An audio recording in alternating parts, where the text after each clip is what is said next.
Hello, everyone. I'm Gigi Stone-Woods at MSNBC headquarters in New York. Crucial conflict. President Trump says he knew nothing about the infamous Trump Tower meeting with a Russian lawyer, but that is not what his former fixer Michael Cohen says. What it could mean legally for Trump and others if it turns out that he did know. Plus, the ultimatum House Freedom Caucus members back off on the effort to impeach Deputy Attorney General Rod Rosenstein. But they say their fight with the Justice Department is far from over. And be my guest. President Trump tries to distance himself from Vladimir Putin the same day the Russian president invited him to visit Moscow. Why another meeting anytime soon is off the table. We begin this hour with President Trump unusually quiet on Twitter this Saturday as he spends another weekend at his private golf resort in New Jersey. Now, the president is facing more questions on the Russia investigation and the now infamous 2016 Trump Tower meeting with a Russian lawyer. NBC News is reporting Trump's former lawyer, Michael Cohen, claims the president knew about the meeting in advance, but the president continues to deny that.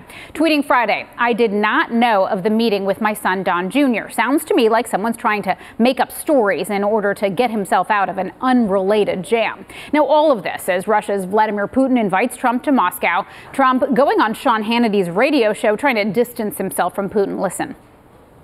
They say I'm friendly with Russia. Russia's not happy about what I did.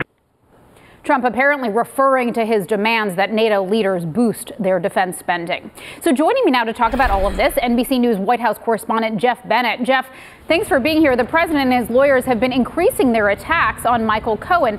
Does this indicate they're growing increasingly worried about Cohen? Hey, Gigi, great to see you. Well, we've certainly seen the Trump camp escalate its counterattacks against Michael Cohen. As you mentioned, President Trump insists he did not have prior knowledge about this Trump Tower meeting that took place in June 2016. But separately, I'm told that Michael Cohen's transformation from Trump loyalist to Trump accuser is really rattling, really unnerving for President Trump. It's one of the things that accounts for this real shift, this dramatic shift in the way that people close to the president and the president himself have referred to Cohen and tried to characterize him publicly. Take a look at how Rudy Giuliani, President Trump's outside attorney, has talked about Michael Cohen just a couple of months ago as compared to what he said this past week. No, I expect that he is going to cooperate with him. I don't think they'll be happy with it because he doesn't have any incriminating evidence about the president or himself. The man is an honest, honorable lawyer. Expected something like this from Cohen. He's been lying all week. I mean, he's been lying for years. There's nobody that I know that knows him that hasn't warned me that if he's back us up against the wall, he'll lie like crazy because he's lied all his life. Now, if Michael Cohen can provide federal investigators credible evidence that what he says is true, that President Trump, then candidate Trump, knew about this now infamous meeting ahead of time, and that his son, Donald Trump Jr., is the one who told him about it, well, then Donald Trump Jr. could face perjury charges because, as you well know, Donald Trump Jr. in September of 2017 told a Senate panel clearly and unequivocally that he did not, in fact, tell his dad about this meeting in advance. So as the Russia investigation, as the Cohen investigations continue, the president is faced with an immediate political problem because you have his longtime friend and fixer basically undercutting the message that the president has tried to push all along. Not only that there was no collusion, but that the Russia investigation, the president says, is a witch hunt really fueled by his political enemies. Gigi.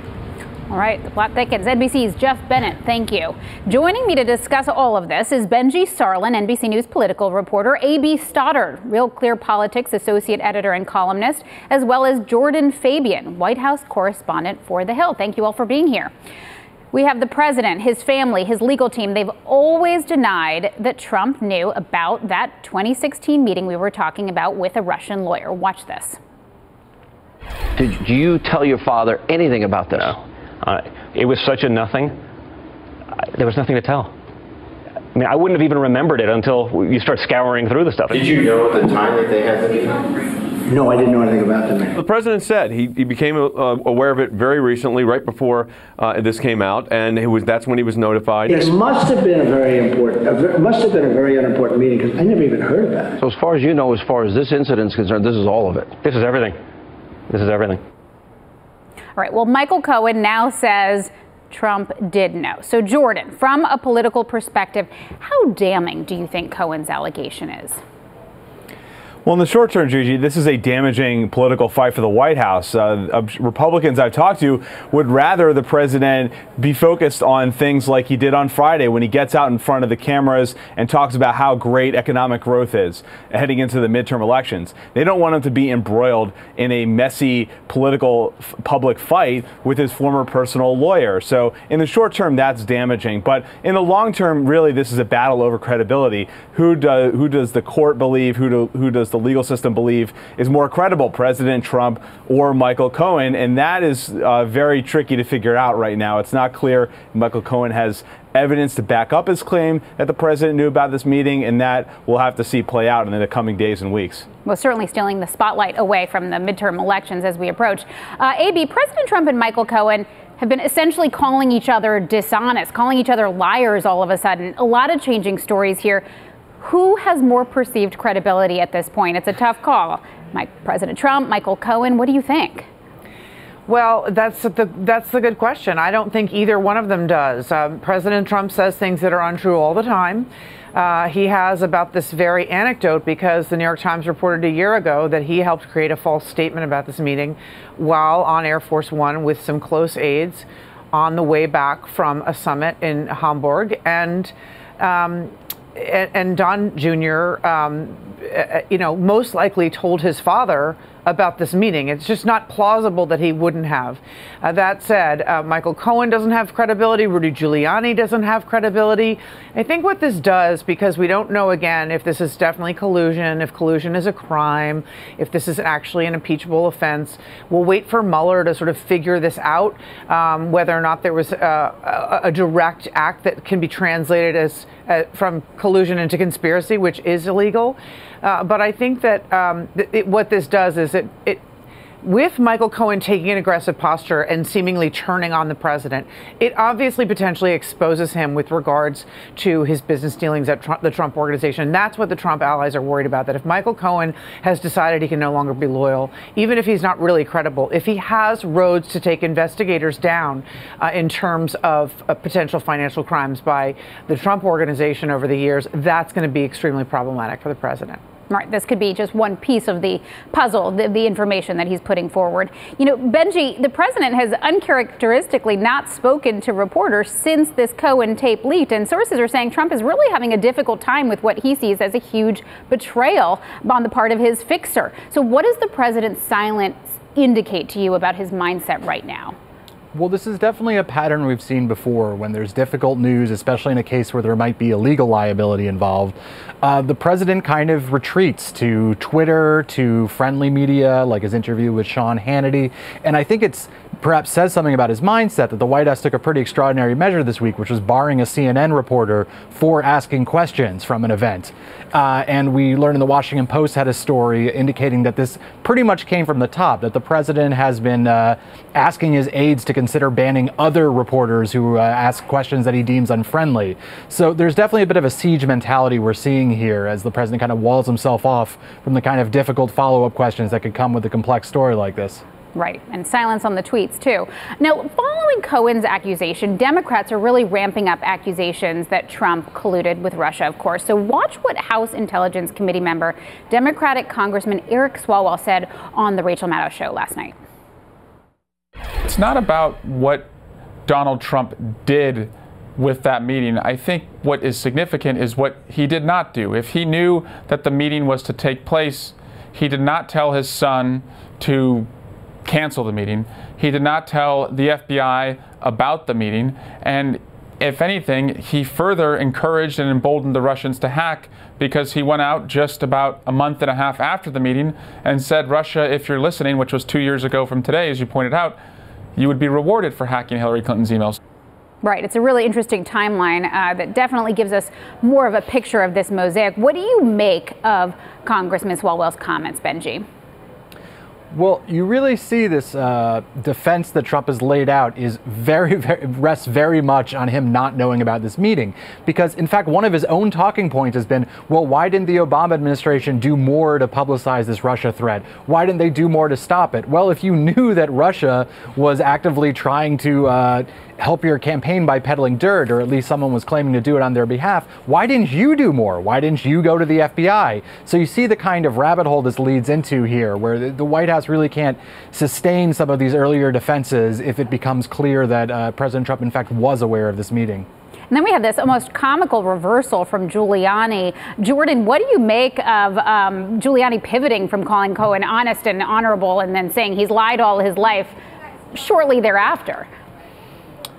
Well, it's a very damaging shift from a legal standpoint. Rudy Giuliani is going to ostensibly have to bring this up in court at some point, and the fact that he's completely changed his tone on somebody who could be a key witness in this case is really not good for his credibility. And he really, I've talked to some legal experts in reporting this out the last few days. They were making the case that he should not have taken such a definitive tone on Michael Cohen to begin with. He really should not. He should step back from the public position he's taken. That being said, the strategy from the Trump legal team seems to be to fight this out in the court of public opinion, and that's what Rudy Giuliani has been doing over the past few weeks. Again, from the legal standpoint, that might not be the best strategy, but that is the political strategy the president has insisted upon. Okay, and Abby, before we close, I do want to talk about this coziness with Russia. The White House saying Trump is open to visiting the Kremlin after receiving the surprise invite from Putin. And it's really just been such a confusing and shocking relationship, especially since the Helsinki summit. Where do things stand between the two leaders, in your opinion?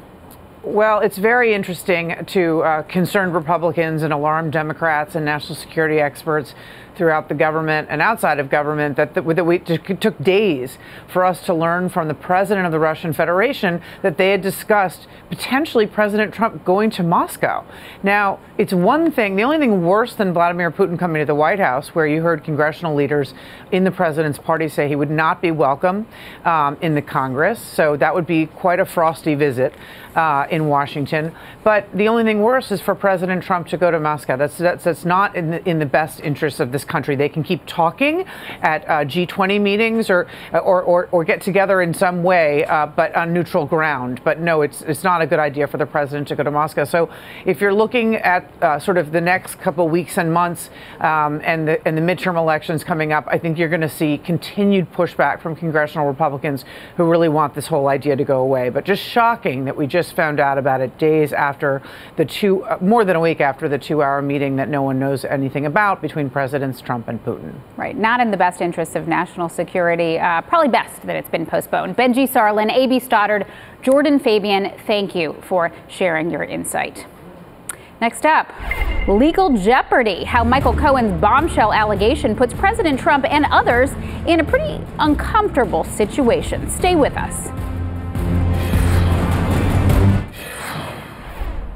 There is a new key figure in President Trump's legal battles. As Bloomberg News reports, Alan Weiselberger is a much bigger fish than Michael Cohen because he knows far more than Cohen. The Wall Street Journal reporting Weiselberger has been subpoenaed to testify before a federal grand jury in Cohen's criminal probe. Well, Weiselberger is the chief financial officer of the Trump Organization. He was prominently mentioned in Cohen's secret audio tape regarding a possible hush money payment to former Playboy model Karen McDougal. Listen. And I've spoken to Alan Weiselberger about how to set the whole thing up with so what are we going to pay? Funding. Yes. And it's all the stuff, because you never know where that company, you never know where he's going to be. Gets it by correct. So I'm all over that. And I spoke to Alan about it when it comes time for the financing, which will be. Listen, what financing? We'll have to pay you. So no. I got no. That tape was released to CNN earlier this week by Cohen's attorney, Lanny Davis, which sparked new questions on whether Trump may have broken campaign finance laws. So joining me now to talk about this is David Priest, a former CIA officer, as well as Barbara McQuaid, former U.S. attorney and an MSNBC contributor. Thank you both for being here. Starting with you, Barbara. By a number of accounts, Weiselberger has a lot of answers. This is a pretty big deal. What do you think the significance is of his subpoena, and what are federal investigators looking for here? Well, I think the subpoena of this chief financial officer of the Trump Organization is particularly significant because it comes in the investigation in the Southern District of New York into Michael Cohen. So what it suggests is there is a link to the Trump Organization and perhaps President Trump himself in that investigation, which is separate from the Robert Mueller investigation. They're now looking at Trump's finances and not just Michael Cohen in the payout. So I think it is an opportunity for them to look at, were there fraudulent payments, bank fraud, money laundering, acceptance of financial deals from Russian oligarchs, and all kinds of things, because as his longtime chief financial officer, Weiselberger has access to all this information. I've heard him described as, the human tax return. And so he certainly has access to and knowledge of all of Trump's financial information. And so this could be a real goldmine for investigators. Oh, he was involved with the Trumps when Trump's father was at the helm, reportedly. Barbara, Michael Cohen says President Trump knew in advance about this now infamous Trump Tower meeting with the Russian lawyer. So what legal danger could the president face if it's proven that he did, in fact, know about it?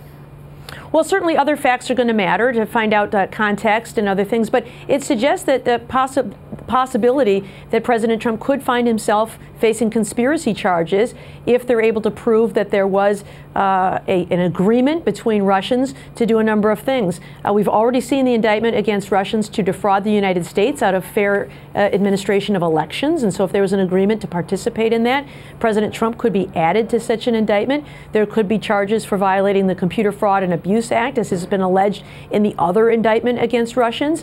And certainly there's also concern, I think, here about some sort of obstruction of justice. We have Donald Trump Jr. saying to Congress that he didn't know about it. President Trump has made many statements in the past saying he didn't know about it. So I don't know that this standing alone makes out a criminal case, but when you add it to all of the other things that President Trump has tried to do to divert attention from the investigation into coordination with Russians, I think this could be some powerful evidence of obstruction of justice. So a very significant development.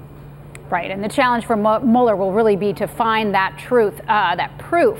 David, Cohen reportedly claims several people were in the room when Trump was told about this Trump Tower meeting. So corroboration can be everything for prosecutors to make their case. How could that change things for the president if there were, in fact, other people there? Well, there are two ways it could change for the president. One is corroboration. If other people are persuaded to tell the story that does appear to be there, but you don't need the corroboration because you do also have the ability to examine what happened before and after that meeting. You have phone records, which there's no doubt in my mind that Bob Mueller had long before we were talking about this. You have all the financial transactions that the Financial Crimes and Enforcement Network processes. Bob Mueller has access to all of that information. Also, as these walls are closing in on all of these fronts, the Cohen front, many things on the Russia investigation front, what it does is it encourages more people to come forward and tell the truth and cooperate. This is a snowball effect that probably isn't going to end soon. And of course, when Donald Trump Jr. testified in front of the House Intelligence Committee, he was questioned about a block number he was in contact with while arranging the meeting. He testified he didn't know whose block number it was. Now, what, if any, consequences could he face if it turns out that he, in fact, lied about this, Donald Trump Jr.? Yeah, this seems to be the kind of thing that he's speaking before he thinks through the consequences of it, because not knowing the blocked number that you yourself were in contact with, it strains credibility a bit. And given the number of other falsehoods that have been stated, he's not putting himself out there as a good fact witness for himself. Many of the things he's mentioning, including that, there are ways of finding out whether it's true or not. And that's the real issue. Saying something doesn't mean that it's true. With the other evidence coming in around him, he's both putting himself at jeopardy, but he is closing in the walls around his father as well. Absolutely. Barbara, we learned this weekend Special Prosecutor Robert Mueller examining tweets and negative statements made by the president for possible obstruction. This tweet seems sometimes pretty innocuous. How can they actually help the investigation here? This is interesting.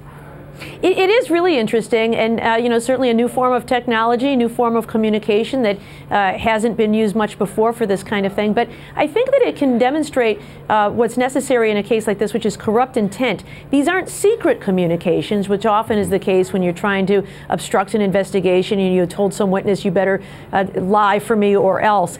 This is putting public pressure on Jeff Sessions and Jim Comey about the investigation. And so was he trying to nudge them in a certain certain direction. So standing alone, I don't know that any one of these tweets would make a case, but to prove that corrupt intent that is necessary to prove that your actions were in fact to obstruct justice, they could provide a real window into President Trump's mind when you see what it is he's tweeting. And one quick thing on that, when I briefed Bob Mueller the intelligence report every day, I saw the way his mind worked. He left no stone unturned. If there was something that could give insight, back then most often to terrorism investigations, he did not hesitate to ask and to follow it up and to chase that fact until he had it. There's no doubt in my mind that he's incorporating these tweets into the timeline of potential obstruction of justice. And they certainly can give us an indication of the thoughts that were going on at that time. David Priest and Barbara McQuaid, thank you for sharing your insight with us. Thanks, Gigi. Saturday, a major push by Republicans to keep control of the House and overcome a pretty difficult electoral map. So we're going to have a live report from Chicago. Also, trade wars, the political risks as President Trump's tariffs start to hit home for people in his base. Stick around. Welcome back. Republicans are sparing no expense in the fight to retain control of the House in November. Now, this weekend, a Republican super PAC is deploying thousands of volunteers across 34 districts where Republicans are running races with no incumbent. So here's a look at the math. Republicans currently have a 43-seat advantage. They're defending 42 open seats. That's significant because those are easier to flip. Democrats need to flip 23 of those seats to take control of the House. Now, MSNBC's Shaquille Brewster is watching one of those ultra-competitive races. He's in Wheaton, Illinois, the 6th district seat. It's long been held by a Republican, now rating as a toss-up by the Cook Political Report. So, Shaquille, this is a hotbed of political activity. Why is that particular seat vulnerable to a Democratic takeover? Yes, we're in a upper middle class area, and Democrats believe that if they flip this seat in November, they have a better chance of taking over the House of Representatives. And that's why these volunteers are behind me right now. They're door knocking. They're here with the Congressional Leadership Fund. It's not a campaign, it's a super PAC, and their main target is to protect the House Republican majority. They were phone banking earlier today, and they're knocking on doors, and we're in Illinois' 6th congressional district. Peter Roskam is a congressman here. He's won re-election in the past with very comfortable margins, but now he is facing a tough competitor by Sean Casten. These are tight districts, and there's districts like these all across the country. This group is trying to contact 400,000 voters today alone. This is a super Saturday push, as they call it. I spoke with Courtney Alexander when I was in their phone banking area earlier today. Listen to what she says about the voters that they're targeting. We're doing it in over 30 offices across the country. The point is just to put an emphasis on our ground game that's been going on for over a year. What kind of voters are you targeting? We're targeting voters that might need just that extra touch to go out and vote in a midterm. It's different in each congressional district.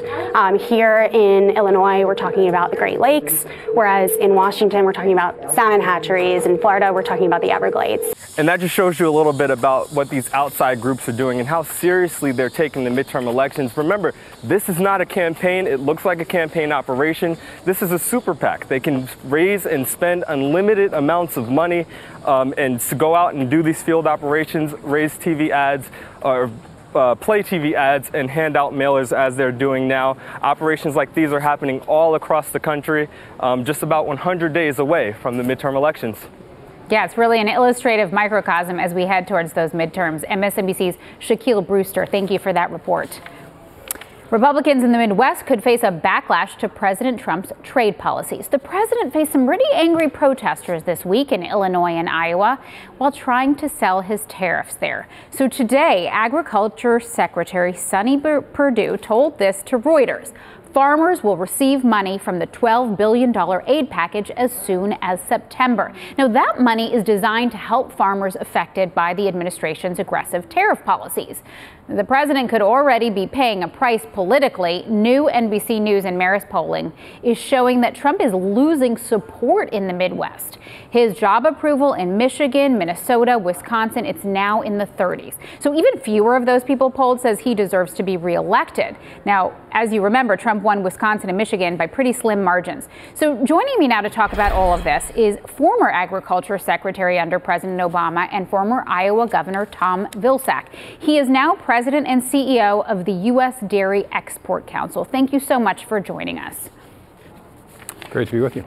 How hard are these tariffs hitting farmers from what you can see? Is this bailout helping them? It doesn't seem to be what they want.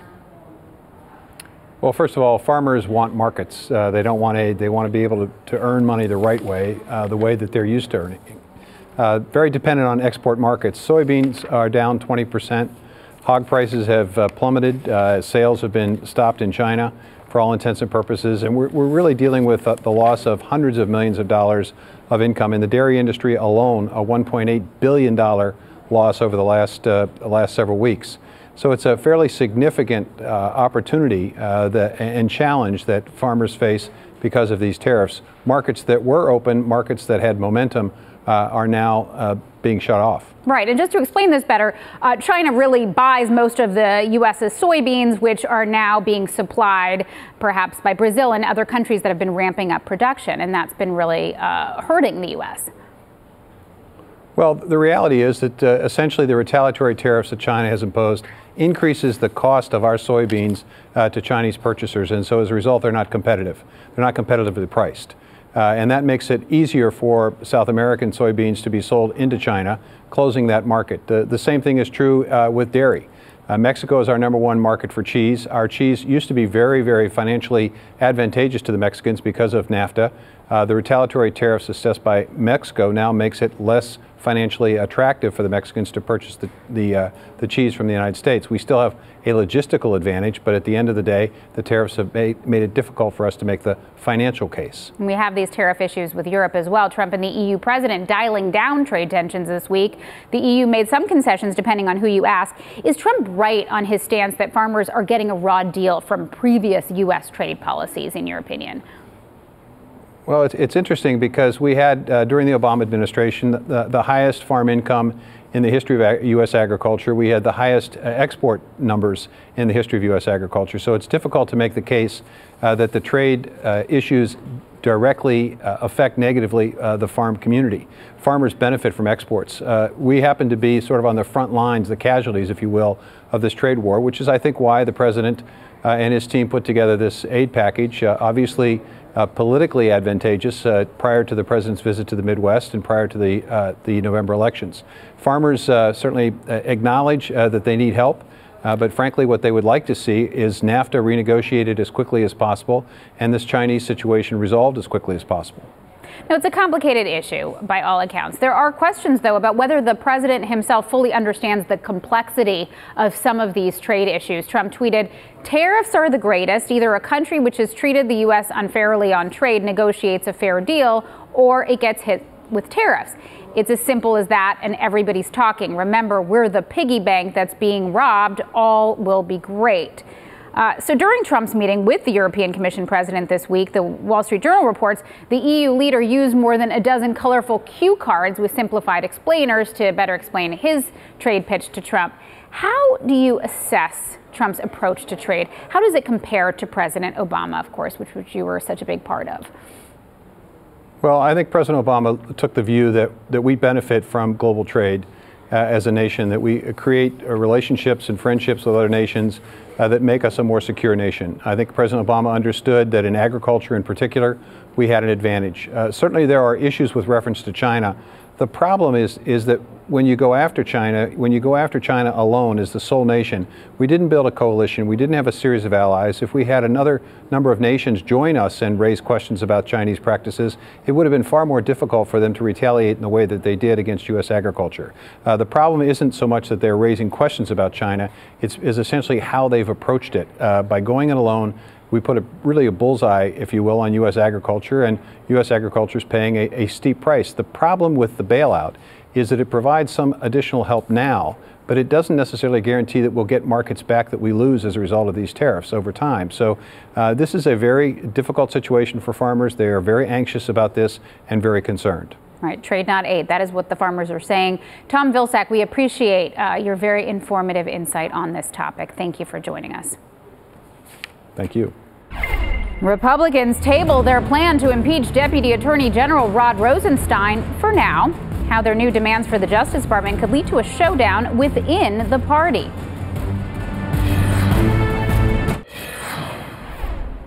Welcome back. The push to impeach Deputy Attorney General Rod Rosenstein is on hold for now. Now, Rosenstein oversees the Mueller investigation. He's under fire by conservative Freedom Caucus members. They claim that he's stonewalling their request for documents related to the FBI's handling of Hillary Clinton's emails and the agency's use of FISA warrants. Well, Congressman Mark Meadows is leading this fight against Rosenstein. Now, he says he will give the Justice Department more time, but he's promising he'll take action if his demands are not met. One of two things will happen is we'll either get the documents that we're entitled to and that the American people are entitled to, or there will be some type of action the first week back in September. Now, Democrats have criticized the move. They say it's an effort to undermine Mueller's investigation. Joining me now is Republican political consultant Michael Singleton and Democratic strategist Adrian Elrod to break this down. Thanks for being here, Michael. Meadows says he may consider a contempt vote instead of pursuing impeachment. Why all of a sudden this change of heart? Well, look, I think for the Freedom Caucus, they recognize that for their base, which is the same base as President Trump's, this is something that resonates significantly with those particular voters. But, you know, I just have to be honest, as a conservative, I'm extremely disappointed at the fecklessness I've seen with these particular members. Republicans control the House, they control the Senate, and I have to ask, why aren't they focused on protecting our elections with the upcoming midterms from Russia? Instead, they're attacking a guy who is a Republican, for goodness sakes, who was appointed by the president. It doesn't make any sense whatsoever to me. It certainly shows discord in the party. Attorney General Jeff Sessions continuing to back his deputy, however. Take a listen. My deputy, Rod Rosenstein, is highly capable. I have the highest confidence in him. You probably know not only did he go to the Wharton School of Business, but graduated from Harvard right here in this area. So what I would like Congress to do is to focus on some of the legal challenges that are out there. I have to ask you, Adrian, the impeachment of Rosenstein has very little support. So what do you think is really behind this move by the Freedom Caucus and all of the stuff that they've been talking about regarding this? Well, I think Michael is exactly right. I mean, it's two things here. Number one, the Freedom Caucus is trying to do everything they can to undermine the Mueller investigation. They're going after one of their own, somebody who Michael accurately pointed out was appointed by President Trump, who's also overseeing the Mueller investigation. You know, secondly, this is what their base wants to hear. There have been some reports that have come out this weekend that there are people out in America who are staunch supporters of Trump who are actually glad that Russia interfered in the election because they wanted to make sure that Donald Trump won. So the Freedom Caucus, Jim Jordan, Mark Meadows, all of their members are doing exactly what Donald Trump's base and frankly their base wants. Let's talk about our relationship with Russia. Michael, Trump invited Putin to Washington. Putin invited Trump to Moscow. National Security Advisor John Bolton says the summit is being put off until next year when the, quote, Russia witch hunt is over. So is it clear that the Mueller investigation is going to be over, and when? And what do you think the postponement of this meeting possibly indicates?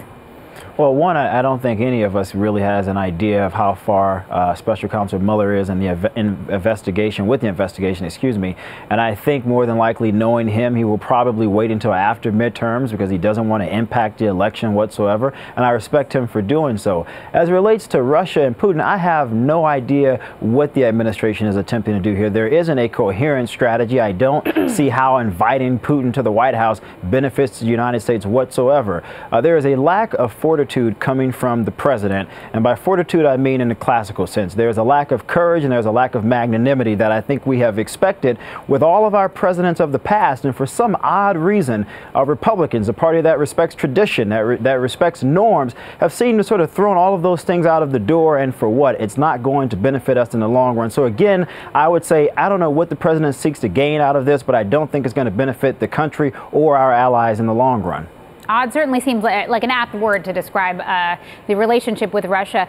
Adrian, some foreign policy experts actually agree with Trump that he's been tougher on Russia than the previous administration. So why is there such a disconnect between policy and Trump's reluctance to publicly criticize Putin and what we're seeing?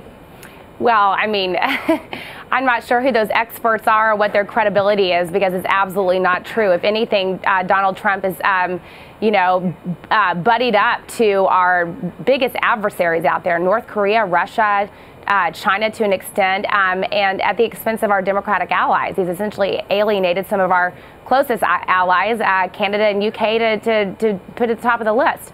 But I want to go back to something that John Bolton said. The fact that the National Security Advisor of the United States of America is actually calling the Mueller investigation, which is looking into the interference of Russia into our elections, calling it a witch hunt in an official White House statement, is, I can't believe this is actually happening. I guess we can't, there's nothing that is shocking anymore, right? But again, I just think it's important to realize this is the National Security Advisor who made this statement. This is the person who is in Donald Trump's ear, constantly advising him on all matters of national security. And again, we are really going down a dangerous road here. And certainly interesting wording. Sure, Michael Singleton and Adrian Elrod, thanks for being with us. Thanks so much. Gigi. Still ahead, we're going to be talking about Facebook and its free fall. A closer look at what led to the social media giant's one-day, $120 billion market plunge, if you can believe it.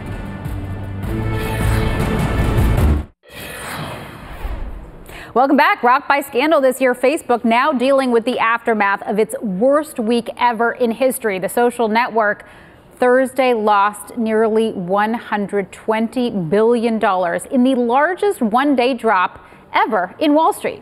To put that in perspective, in one day, Facebook lost roughly the entire market capital of McDonald's, give or take a few billion. So founder Mark Zuckerberg himself lost $17 billion in that sell-off, and the company blamed slow growth in the aftermath of that whole Cambridge Analytica controversy. In May, Facebook admitted data from 87 million users may have been improperly shared with Cambridge Analytica, which used the information for political purposes, not what they bargained for.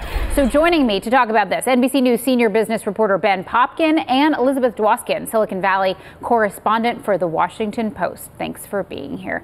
Ben, how did Facebook get here? $120 billion loss. We knew that they couldn't withstand those sky-high valuations and live up to them, but no one expected the hit to be this big. Right. I mean, this has been a hyper-growth company. People have been looking at this 40% growth for a long time and planning for it. What happened is Facebook told everybody, you know what, actually hit the brakes. We're switching to being a 20% growth company because they're increasing their margins. They're spending money. They're spending more money to crack down on some of these behaviors. The data scandals finally coming home to roost, finally hitting their bottom line. Cambridge Analytica, Russian interference, fake news, InfoWars. All these things are kind of clustering together, and they're finally having to pay the price. And it's really.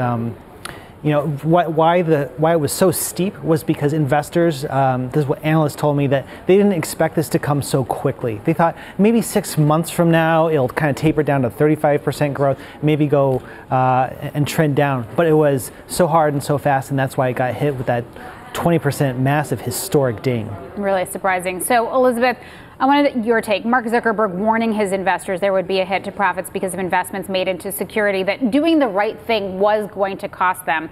But isn't that almost an easier story to tell than the fact that they're having this big problem with user growth? No, I think you're absolutely right. I mean, look, it's what's, as a tech reporter, you're looking at this story. He said that you know, profits might be dinged about a year ago, 8 months ago. He's said it for the last 3 earnings. So as a reporter covering these things, you're saying, well, when is it going to take its toll? When is it going to catch up to them? And then it's like all in one day, it finally did. It's not really the user growth. So one piece of it is they lost about 3 million users in Europe, which is a big deal. And their growth has basically been flat in the United States. It is growing in the developing world, but also not as quickly. And you know, but there's still a lot of people who could still come on Facebook. There is still room to grow there. I think it's more about the cost of some of the privacy features that they're building. And like, for instance, you know, you can clear your browser, you can clear your cookies. Well, Facebook recently introduced a clear history tab. It's one piece of the toolkit that they're releasing to reduce the data they can collect, and that's going to reduce their margins. And I think that's what they're really talking about. And a big question is Zuckerberg's role in all this. I mean, he laughed off accusations 2 years ago that his company allowed a platform for misinformation that could have impacted the 2016 election. Take a listen.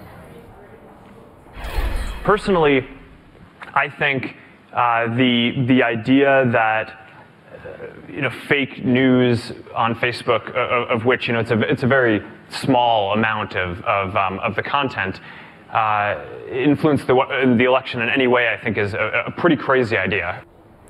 So he apologized after that. He faced testimony on Capitol Hill. Is he going to survive this latest hit, in your opinion? Well, there have been growing calls for ways to limit his power. He is chairman and CEO. He has these sort of super shares that give him massive control over the company and limit investor voice. There are calls for him to step down. From what it looks like, Facebook will continue. This is not the end of Facebook by any means, but it is definitely a significant turning point where they have to change their strategy. Because let's face it, Facebook at its core is based on violating your privacy. It's based on tricking you into giving up as much information about yourself as you possibly can so they can give it to the advertisers so they can deliver you highly targeted ads.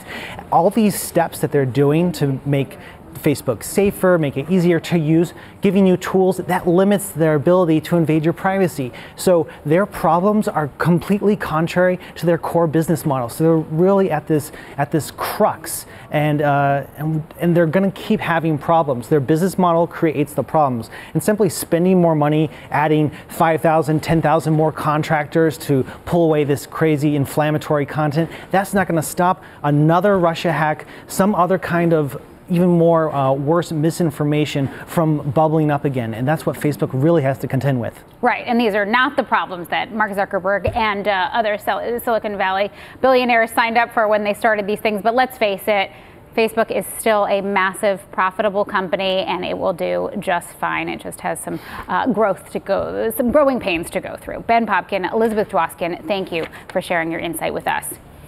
Thanks, Rob. Tonight, MSNBC presenting a special look at some dramatic efforts to rescue those 12 boys and their soccer coach from a cave in Thailand. You're going to hear firsthand from members of that rescue team. They took part in the 18-day mission. Watch Inside Story Thai Cave Rescue. It's tonight at 8 p.m. Eastern, only on MSNBC, and it's a fascinating tale.